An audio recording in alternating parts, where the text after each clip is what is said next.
Guys, there's a few rules for this debate. No eye gouging. No hitting below the belt too hard. Pretty much after that, anything goes. I'm neutral. Somebody asks me whether I believe in deflation or inflation. I say yes. So I want to start with you, Jim.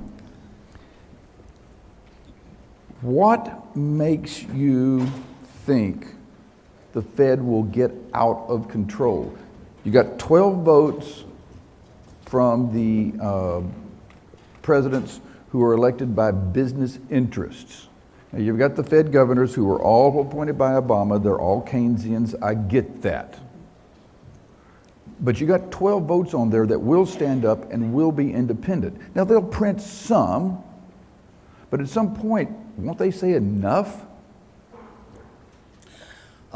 Yeah, first of all, as you know, you distinguish between the Board of Governors and the Federal Open Market Committee, which is a subset, and there are a couple of vacancies right now. So that's actually a smaller group. But the answer is, I don't think the Fed will go out and intentionally destroy the currency. I just think they'll do it by accident because they don't understand, as I said before, the statistical properties of risk.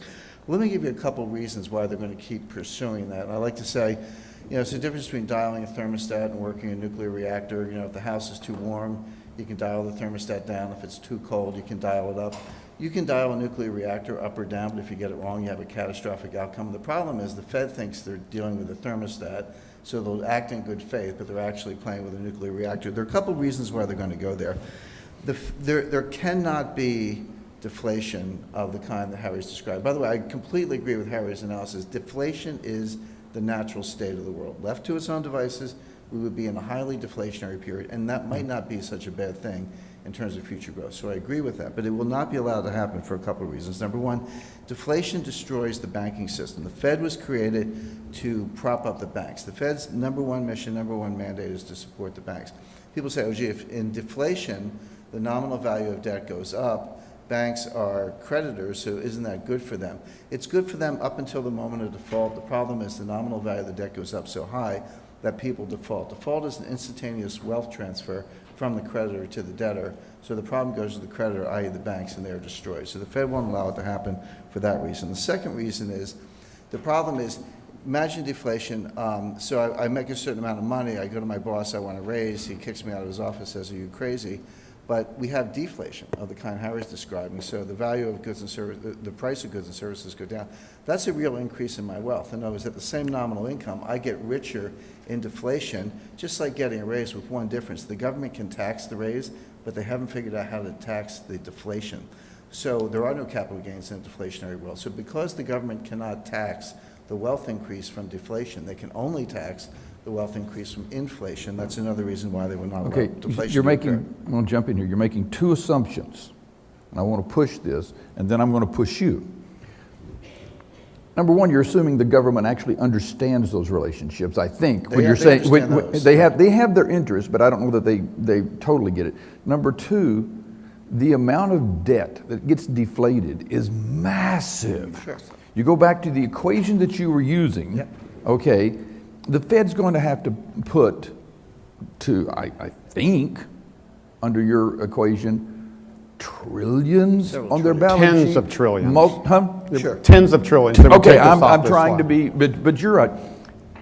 Do you really think they got the cojones to put $10 trillion more on their balance sheet over, say, 3 or 4 years? There's a limit to what the Fed can do. I just gave you two reasons. I mean, and if they put 10 trillion on, does it, you know, it's like the tree falling in the forest. Sure. Does it really make a sound? Right.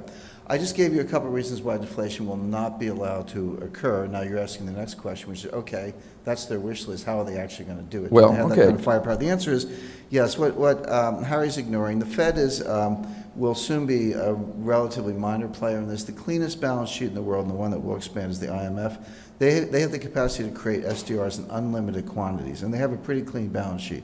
So the next time the fiscal crisis reaches an acute stage, they'll just flood the zone with SDRs. So you'll get your tens of trillions to prevent what Harry's describing. Harry's got the natural dynamic right. But SDRs in terms of what? He's missed in terms of Asset bubbles need to be deflated. People are in distress. They need to sell assets. Prices will come down, the demographics. Harry's got all that right. What he's missing is force majeure. He is underestimating the capacity of governments through blunt force to dictate the outcome. And if the Fed can't do it, the IMF will. The IMF gets its money from its members. No, the U.S. is not. That's not correct. They have a printing press. They get their equity from their members. You have the quota and you have the balance sheet. The quota comes from the members. You're absolutely right, John. But they have a printing press. They can print SDRs, hand them out, and they will. There is a limit to the SDR under their that they can print underneath their mandate. Is it? Is there not? No. Well, it's governed by the executive committee. The U.S. has the biggest vote. So you get 24 finance ministers in a room, and they can do whatever they want. So you think the IMF will help finance the U.S.? I don't think I know, because they're already doing it. They're already going down that road. They printed over $100 billion equivalent of SDRs in 2009. There was so much going on, people kind of missed that. But what they've done is they've tested the plumbing. They've already announced the structure. They've got regional development banks lined up as buyers. They've got multinational corporations lined up as sellers. They've got Goldman Sachs lined up as a market maker. They've got an issuance calendar. They're working on the repurchase agreements. This is all published by the IMF. There's a paper that came out in January 2011. You can take it from their website. It's not secret. The plan is in place, and they will flood the zone with SDRs when the time comes.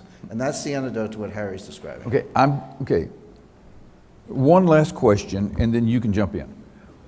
How do we translate those SDRs into dollars that create inflation? Because it's just more money. Basically, the IMF has an SDR trading desk. So you take a country like China, they're going to get an allocation of SDRs. Hungary will get SDRs, but Hungary might actually need dollars. So what Hungary could pay off the Austrian banks, or actually convert them to Swiss francs and pay off the Austrian banks. So what Hungary can do is call up the IMF trading desk, say, I'm a seller of SDRs, China's a buyer because they want to get out of dollars. So China will take the Hungarian SDRs, give them dollars, and then Hungary will have the dollars to pay off its creditors. But its creditors need euros and francs. Well, you can swap dollars for oils or euros spot. That's easy. But the point is, can you get the reserves? Can you get the dollars? And the answer is, if you have SDRs, you can get it from China, because China wants the SDRs as a way to diversify their reserves. Harry, so you're Launch. saying we take a bottle of Viagra and nothing happens, and everybody says, well, that's fine. Are people totally stupid? Are the bond markets, financial markets totally stupid? It's not sex, it's dynamics. It takes more and more of a drug to create less effect, especially when everybody's too much in debt. Consumers are too much in debt. Businesses are too much in debt. Governments are too much in debt. Agreed. People are not totally stupid. There is a point where people will say enough is enough. You can't borrow infinite amounts of money and put an economy unless it shows effect. Now, the bond markets give governments leeway. The bond markets look and say, look, and that's why they turned on Greece and all these countries. If you're putting stimulus in and they're seeing the economy turn around and your tax revenues turn around, then they say, it's okay.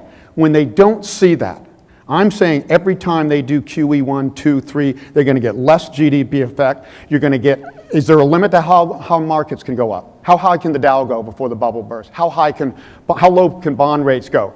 When the Fed and IMF and the ECB put these trillions of dollars in the economy and it is not lent out and is not being lent by the banks, it gets reinvested at high leverage and pushes up everything at one time. That's what they call the risk on trade. How often have you seen gold, oil, silver, commodities, international stocks, US stocks, bonds, corporate bonds, junk bonds all go up at the same time? Have you seen that in your lifetime?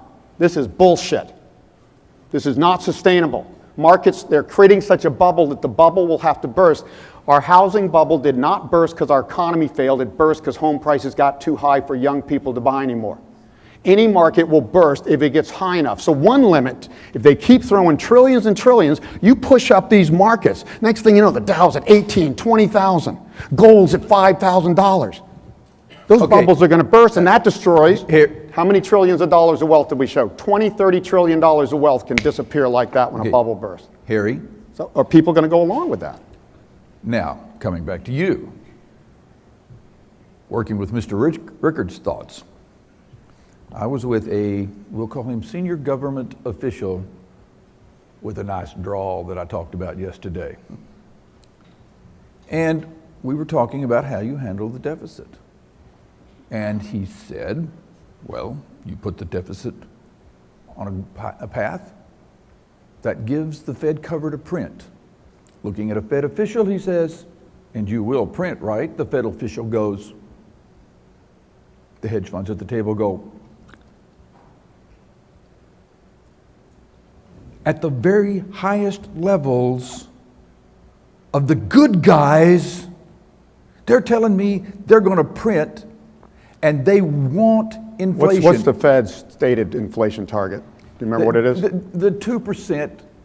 Okay. So can they keep printing if inflation is at 5, Bullshit. 6, 7%? Well, they're going to look pretty stupid. You're right, but I think they're willing to look stupid to get to, the numbers Okay, that we were here's talking the about point. were 4 to 5. Can they create 4 to 5%? They are stupid, okay? These Okay. people don't know shit about anything. Our economy is not on a thermostat. Economy's like a human being. It needs to grow, it needs to inhale, it needs to exhale. Can they create the 4 to 5% innovations and inflation? efficiency come on the exhale. You don't have long-term growth. You can't set an economy at 3% growth and never have a slowdown. They're violating every principle of natural and free markets that have worked for centuries and forever, and my prediction is sooner or later, and I think sooner, they are going to fail because they don't understand what they're doing. These people don't know shit about anything. Okay, Nothing. I think I'll agree And the fact that these guys would sit there and vow and say that, they should be kicked in the ass and they should be hung on Wall Street because they're idiots. I totally Idiots agree. fail in what I've learned. I agree, But it may take a while. it has nothing to do with, we're dealing with reality here of whether they have their No, act together or people not. can revolt. People can riot. They're already rioting in Europe. Well, they're writing in Europe, but nobody's really paying they're not- 81% economists just say the Fed shouldn't do a damn another thing. They've done way too much But they already. are- 81% of economists. And they don't know anything about anything. But they're going to do something. Question, can they They will create, do it until it fails. can they create 4 to 5% inflation? If they want to. We got M3 growing at 4% right now. I think you do QE3, I think you're going to get 4, 5, 6% inflation. And then that makes it look like the Fed debated severely even doing a QE3 in this time frame until bond yields got pushed so far down by the flight of quality from Europe.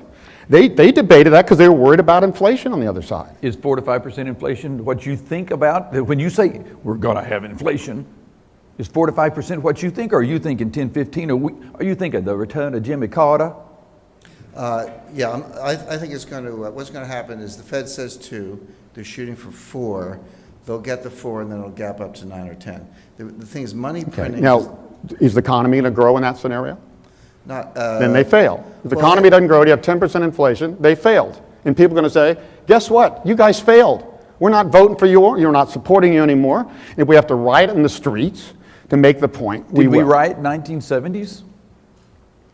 I happen to have been in the generation that was rioting at that time. I went into the streets. Yeah, young I people, don't ever it's the young people who remember get killed by this. I don't ever remember rioting about, and by the way, I wore a tie to my first riot. My speaking fee today is I get an obscene amount of money to speak. I charge an extra $5,000 to wear a tie. I have not had an offer yet.